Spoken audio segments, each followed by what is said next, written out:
रहीम मेरा दोस्तों अस्सलाम वालेकुम। आज की वीडियो जैसा कि आप टाइटल से जान गए मोटरसाइकिल के किक स्टार्टर की रिपेयर के बारे में। ये YB100 यामाहा है और इसके किक स्टार्टर के ऊपर हम वीडियो बनाएंगे। ये इसका किक स्टार्टर है। देखें ये प्रॉब्लम क्या है किक स्टार्टर में कि ये नीचे जब हम इसको लेके जाते हैं ये नीचे अटक जाता है। ये देखें ये अटक जाता है, ठीक है। कभी वापस भी आ जाता है और कभी इस तरीके से नहीं चले जाएं तो अटकता है और कभी कभी खुद ब खुद वापस चला जाता है, ठीक है। और ये यहाँ पे इस एग्जॉस्ट पाइप के साथ टकरा नहीं रहा। यहाँ पे ऐसा ना हो कि आप सोच लें कि एग्जॉस्ट पाइप से टकरा रहा है, बल्कि इसके अंदर कोई कंपोनेंट्स ख़राब हो गए हैं, कोई चीज़ मिस हो गई है, कोई स्प्रिंग इसका निकल गया, कोई ऐसा मसला इसके साथ हो गया है। तो हम ये इसको खोलेंगे। खोलने का तरीका ये है कि पहले कार्बोरेटर को अलग कर दीजिए, जैसा कि मैंने इसको अलग करके हैंग कर दिया। उसके बाद फिर ये ऑयल पंप है इसके अंदर। ये ऑयल पंप जो है इसके बारे में दो बातें हैं, या तो हम इसको निकाल लेंगे या इसके साथ ही इसको खोल लेंगे। हम चेक करेंगे कि किस तरीके से हम कर सकते हैं। ये ऑयल जो है ना ये ऊपर से आता है इसमें, ठीक है। और ये क्लच है, ये क्लच जो है इसकी भी केबल हम नहीं उतारेंगे, इसके साथ ही इसको अलग कर देंगे। तो इसको अलग करने के लिए कुछ बोल्ट्स खोलने पड़ेंगे। इसके अलावा ये जो एग्जॉस्ट पाइप है ये खोलना पड़ेगा। एग्जॉस्ट पाइप के लिए ये मेरे पास एक पाइप रेंच है, जैसा कि आप देख सकते हैं ये रेड कलर का पाइप रेंच।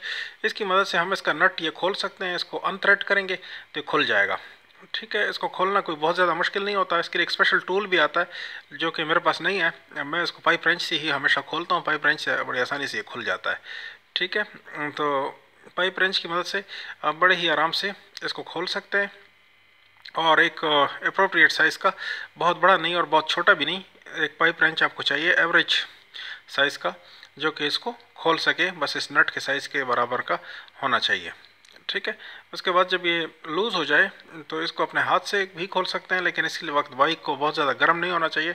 बहुत गर्म होगी तो आप नहीं खोल सकेंगे, क्योंकि ये जगह काफ़ी हीट वाली होती है और आपको जलाएगी।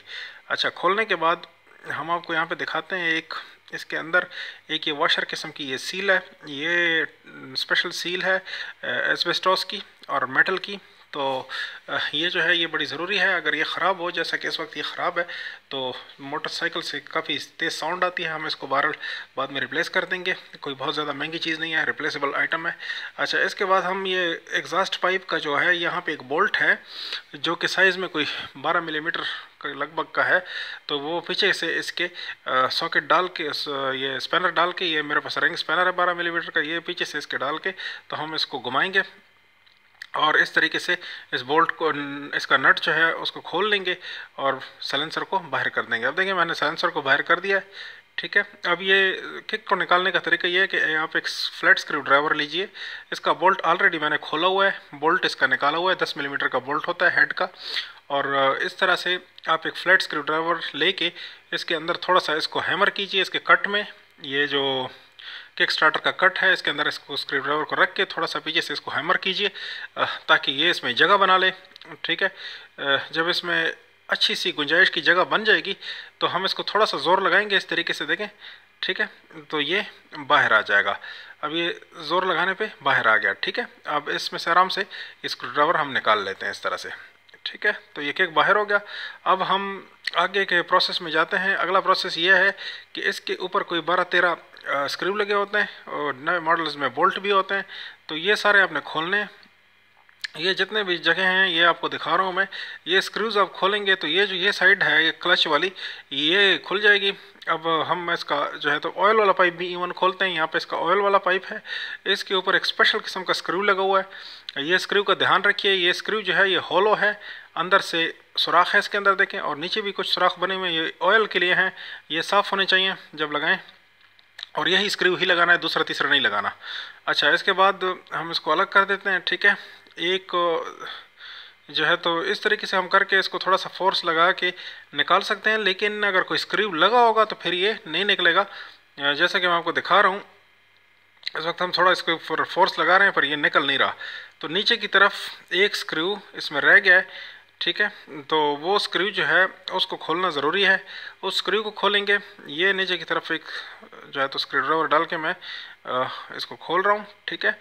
ऐसी स्क्रू मतलब ऐसी सी जगहों पे लगे होते हैं जो कि शायद आपको नज़र भी ना आए आसानी के साथ, लेकिन बहरहाल आप थोड़ी सी तवज्जो करेंगे तो फिर आप इनको ढूंढ पाएंगे। ये वीडियो एक्चुअली हमारे एक बड़े ही अच्छे दोस्त हैं, उनके जो है तो असद अली सॉरी जमशेद अली उनका नाम है, ठीक है। उनके जो है तो स्पेशल फरमाइश पे मैं ये बना रहा हूँ, क्योंकि उनको कुछ इस तरह का मसला दरपेश था तो किक का, तो उनकी फरमाइश पे ख़ुसूसी तौर पे ये वीडियो आपके सामने मैं लेके आया हूँ। अच्छा, अब ये है कि ये कवर इसको खोला ज़रूरी है। ये पंप को खोल लेंगे तो ये कवर आसानी से बाहर आ जाएगा। असल में ये अंदर की तरफ तक ये इसको जो बोल्ट हैं वो गए होते हैं, तो फिर ये परेशान करते हैं। और ये सारे जो बोल्ट हैं ये खोलने हैं, पंप निकालना है, अलग करना है, ठीक है। पंप के जो केबल है इसके भी 2 बोल्ट स्क्रू लगे हुए हैं, उनको भी खोल लेंगे, ठीक है। तो तब ये पंप भी बाहर आ जाएगा और सारे कंपोनेंट्स बाहर आ जाएंगे। अब ये इसके केबल के जो स्क्रू हैं उनको मैं खोल लेता हूँ। एक इसमें जो है तो फिलिप्स लगा हुआ है स्क्रू, एक किसी ने इसमें फ्लैट लगा दिया है, तो फिर वो उसको मैं एक फ्लैट स्क्रू ड्राइवर की मदद से आसानी के साथ खोल सकता हूँ। तो इस तरह के जो है तो ये रिप्लेसमेंट पार्ट्स अक्सर मैकेनिक लगा जाते हैं, जो है तो इनको निकालना फिर ज़रूरी होता है उसी हिसाब से जिस हिसाब से ये लगे होते हैं। अच्छा, अब इस सूरत हाल में हम पंप को भी अलग कर सकते हैं और कवर को अलग करके फिर मैं आपको दिखाता हूँ कि किस तरीके से ये है, ठीक है जी। थोड़ा सा फोर्स लगाएंगे तो ये सब सामान इसमें से अलग हो जाता है। ये देखें सामान मैंने अलग कर दिया। अभी ये किक स्टार्टर जो है ये आपको नज़र आ रहा है यहाँ पे, एक मैं हिला रहा हूँ इसको, ठीक है। अब इसको हमने बाहर निकालना है, बाहर निकाल के इसको इंस्पेक्शन करनी है। अगर ये टूट फूट इसमें हो गई है तो वो रिपेयर करेंगे। और निकालने का जो प्रोसेस है वो बड़ा सिंपल सा है, आम तरीके से इसको खींच लेंगे। लेकिन ये देखें इसके अंदर ये स्प्रिंग है, ये स्प्रिंग अपने जो स्टड है ये वाला स्टड इससे निकला हुआ है, ठीक है। इसमें ये अटकाया हुआ होता है और ये इस वक्त निकल चुका है, बाहर गियर पे टकरा रहा है, इसलिए जो है तो ये अपना स्प्रिंग एक्शन नहीं कर रहा था और किक वापस नहीं जा रहा था, ठीक है। तो ये अटका के लगाना इसके अंदर बड़ा ज़रूरी है, कंपोनेंट सब लगे होने चाहिए फिर ये काम देगा। अच्छा, इसमें यह है कि ये लोडेड स्प्रिंग है, ये निकालते हुए थोड़ा सा एहतियात ज़रूर करना है, अपनी उंगलियों का ख्याल रखें, आराम से इसको निकालें, ठीक है। कोई एक्सीडेंट का मौका नहीं होना चाहिए, आराम से करें सब काम। अच्छा, अब देखें ये मैंने निकाल लिया है बाइक में से। अब देखें तो ये जो गियर है ये सामने आ रहा है आपकी, ठीक है। और इसमें भी एक प्रॉब्लम, एक 2-3 प्रॉब्लम है, वो मैं आपको दिखा देता हूँ। अंदर से आप इंस्पेक्ट कीजिए, लेकिन ज़्यादा अच्छी इंस्पेक्शन तब होगी जब मैं इसको बाहर निकाल लूँगा, ठीक है। और ये जो सामने आपको एक और छोटा सा रिंग सा नज़र आ रहा है, ठीक है। यहाँ पे देखें, यहाँ अंदर की तरफ इसमें कुछ टूट फूट हो गई है। एक स्नैप रिंग होती है गोल सी लॉक उसको कहते हैं, और वो इसमें टूट फूट गया है, ठीक है, वो निकल चुका है। इस वजह से भी मसला आ रहा है। तो मैं आपको ये सारी तफसील इसके आगे दिखाता हूँ। इसको डिसमेंटल करते हैं, इसको खोलते हैं, वो सारी तफसील मैं आपको दिखा रहा हूँ ताकि आपकी समझ में आए, ठीक है जी। तो डिसमेंटल करने के लिए ये ऊपर एक सर्कलिप या जो है तो स्नैप रिंग लगा हुआ है, ये सी लॉक ऊपर इसके ये वाला, इसको जो है तो आपने निकालना है। मैं इसको स्क्रू ड्राइवर की मदद से निकाल रहा हूँ, वैसे आप स्नैप रिंग टूल भी इस्तेमाल कर सकते हैं, वो सबसे अच्छी चीज़ होती है। तो स्क्रू ड्राइवर से भी आप इसको खोल सकते हैं, थोड़ी एहतियात की ज़रूरत होगी, ठीक है। ज़रा मुश्किल ज़रूर होता है लेकिन खुल जाता है। अच्छा, स्नैप रिंग टूल मेरे पास था लेकिन कहीं इधर उधर है, इस वजह से मुझे इस वक्त मिल नहीं रहा था, तो मैंने जो है तो इसको स्क्रू ड्राइवर की मदद से बाहर निकाल लिया है। अच्छा, अब हम इसको सीधा खींच लेंगे तो ये बाहर आ जाएगा। देखिए ये मैंने बाहर कर दिया है, सही है। अब सामान खुल चुका है, ये सी लॉक है। अच्छा, अब सामान खुल चुका है। अब हम इसका ये पहले वाला ये कवर जो है इसको उतार लेंगे, ये वाला। उसके बाद स्प्रिंग है, अच्छा स्प्रिंग की जो ये लगी हुई है इसको तो उतार लेंगे, ये निकालना आसान है शाफ्ट में से। अच्छा, स्प्रिंग बाहर आ गया। अब ये इसके पीछे का जो कवर सा है ये निकल आया। अब देखें इसका ये रिंग जो है ना, ये वाला ये स्नैप रिंग है और मेटल का सी लॉक है, इसको जो है सही से होना चाहिए। और ये आपको वेल्डेड नज़र आ रहा है, ये वेल्ड किया हुआ था इस गियर के ऊपर, लेकिन ये निकल चुका है। ये यहाँ पे वेल्डेड होता है और इस ग्रू के अंदर बैठा होता है। इस ग्रू के अंदर इसको बैठाना है और 3-4 जगहों पे इसको वेल्ड कर देना है ताकि ये सही से अपना फंक्शन करे। ये देखें ये वाला हाफ आपको नज़र आ रहा है, ये ठीक है अपनी जगह पे, लेकिन जो निकला हुआ है जिसको मैंने निकाल लिया है वो निकला हुआ है। और ये जो आपको रिंग नज़र आ रहा है ये भी निकला हुआ है, इसको बिठाना ज़रूरी है, इसको गियर के ऊपर बैठना चाहिए। मैं आपको बैठा के दिखाता हूँ, ठीक है। ये यहाँ पे ये स्प्रिंग्स टाइप का इसका वो होता है, ये सख्ती से बैठ जाता है इसके ऊपर, इस ग्रू में, ठीक है, ये गियर के पीछे। एक प्लेयर की मदद से आप इसको आराम से बैठा सकते हैं।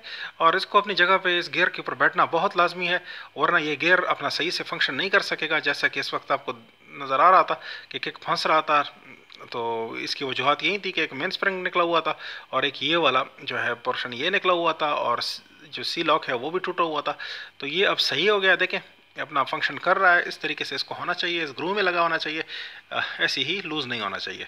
अच्छा, अब हम ये कर लेंगे कि इसके अंदर नया जो है, तो ये सी लॉक नया ले आएंगे और नया इसको लगा के वेल्ड कर देंगे। फिर बाकी का प्रोसीजर मैं आपको दिखाता हूँ। ये पुराना वाला यही चल जाएगा जो इसके अंदर ये वॉशर टाइप की रखी हुई है हाफ, और बाकी यहाँ नया जो है तो सी लॉक लगा के इसको ग्रूव में डाल लेंगे, फिर हम वेल्ड करके आपको दिखाते हैं।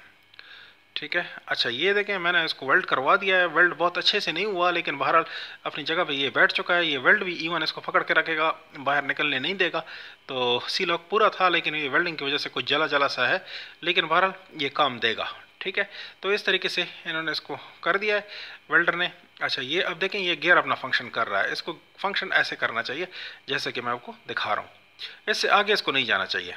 अगर इससे आगे जाएगा तो फिर ये मुसीबत खड़ी करेगा आपके लिए। इसको बाहर नहीं निकलना चाहिए, इसी के ऊपर इतनी सी मूवमेंट जो है वो इसको करनी चाहिए। ये शाफ्ट के ऊपर इस गियर को इतनी मूवमेंट इसमें होनी चाहिए।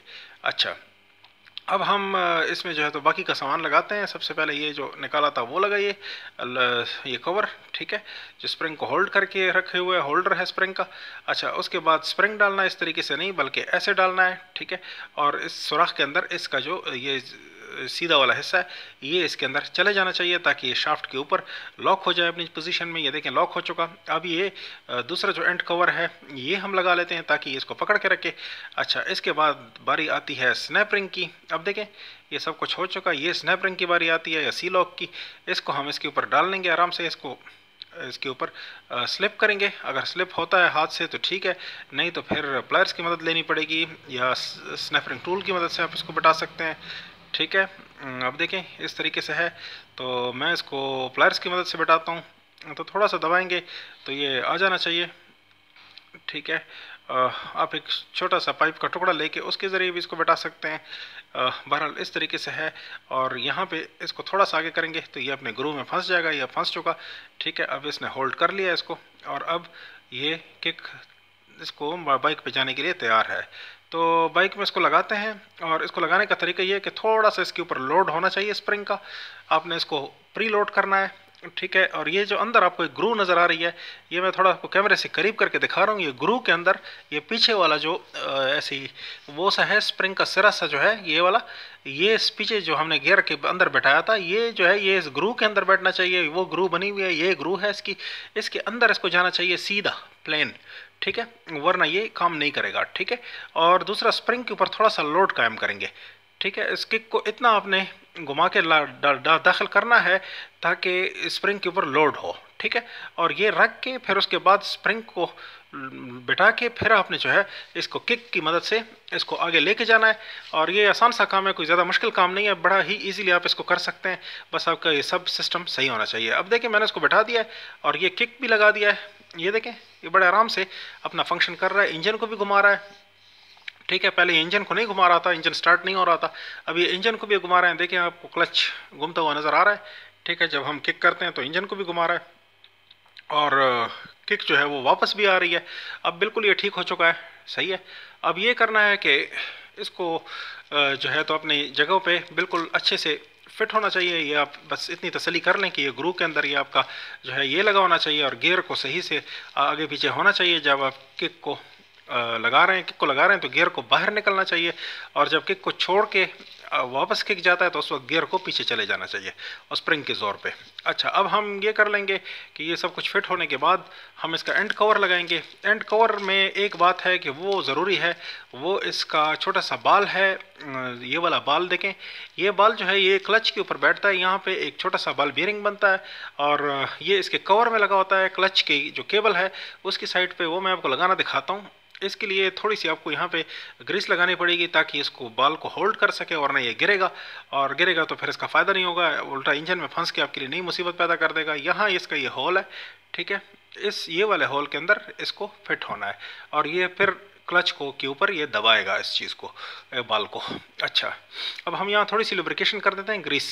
ग्रीस चूँकि आपको पता है कि अच्छी खासी थिक चीज़ है, तो वो इस बाल को पकड़ लेगा, इस कैविटी के अंदर रहेगा बाल। जब हम हिलाएंगे जुलाएंगे तो आसानी से बाल गिरेगा नहीं और अपनी जगह पे कायम रहेगा। और उसके बाद जब ये कवर एक दफ़ा लग जाए फिर ये नहीं करता। ठीक है।